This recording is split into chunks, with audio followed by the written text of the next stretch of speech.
تو کیا دنیا میں آقا کے حسن سے بڑھ کر بھی کسی کو حسن عطا ہوا ہے؟ حضرت براء ابن عازب رضی اللہ عنہ فرماتے ہیں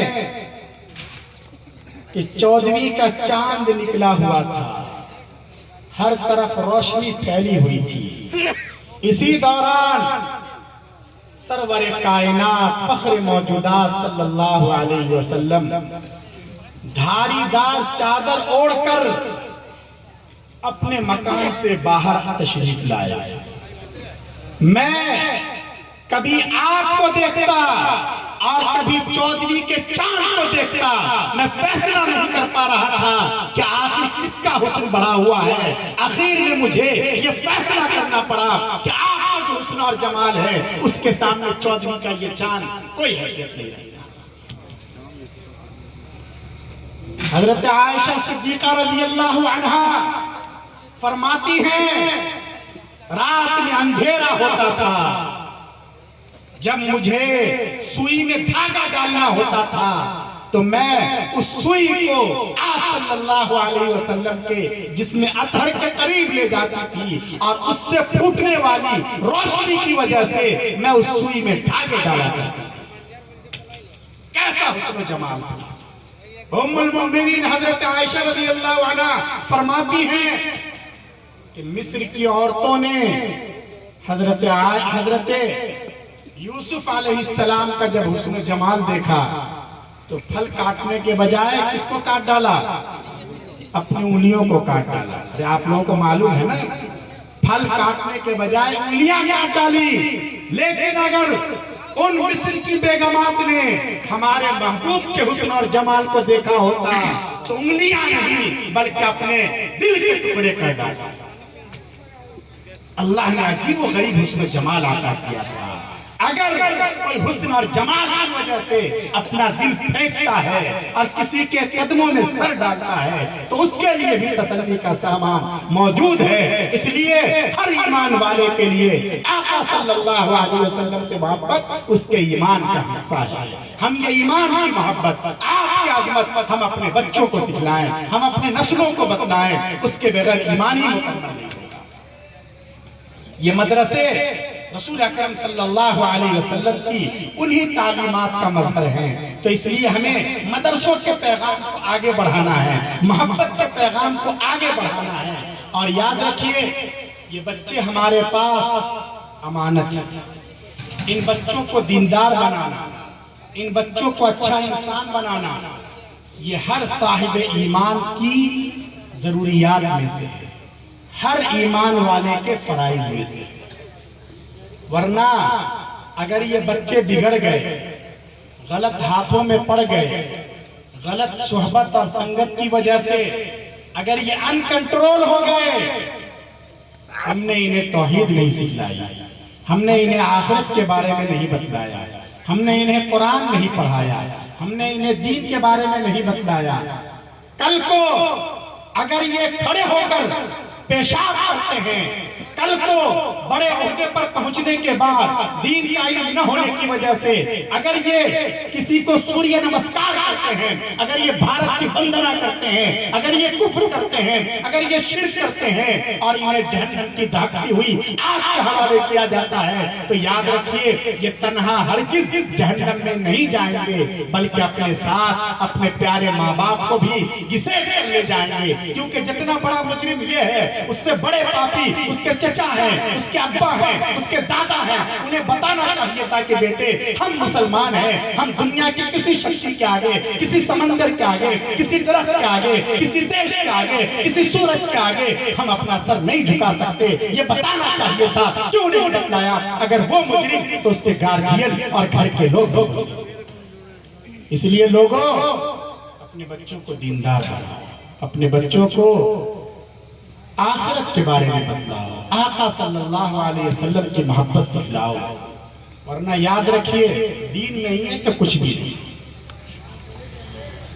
ایک آدمی ہے 80 سال کا بوڑھا ہو گیا، وہ داڑھی کے بال سفید ہو گئے، پیر قبر میں لٹک رہے ہیں، پوری زندگی اس نے سنگھرش کیا ہے، ایک لوتا بیٹا ہے، اس کو خوب پڑھایا، اسے بہت بڑی پوسٹ پر پہنچا دیا، اسے ڈاکٹر بنایا، انجینئر بنایا، جو کچھ بنانا تھا سب کیا۔ اور ہونا بھی چاہیے بھائی، ہماری قوم کو صرف حافظوں کی ضرورت نہیں ہے نا، ہماری قوم کو ڈاکٹر بھی چاہیے، لائر بھی چاہیے، انجینئر بھی چاہیے، ڈگری ہولڈرز بھی چاہیے۔ لیکن ہم جو بات آپ سے کہنا چاہتے ہیں وہ یہ کہ آپ اپنے بچوں کو کچھ بھی بنائیں، کچھ بھی پڑھائیں، لیکن اس کے دل میں اور دماغ میں یہ بات بٹھا دیں کہ وہ پہلے اور آخری نمبر پر صرف اور صرف محمد عربی صلی اللہ علیہ وسلم کا غلام ہے، اور یہی اس سب سے بڑی پہچان ہے۔ تو اس نے اپنے بچوں کو دین نہیں سکھلایا، بڑی ڈگری دلا دی، سب کچھ ہو گیا۔ اس آدمی کا 80 سال کی عمر میں انتقال ہوتا ہے۔ بیٹا بنگلور میں بڑی کمپنی میں کام کر رہا ہے، فلائٹ سے آ گیا۔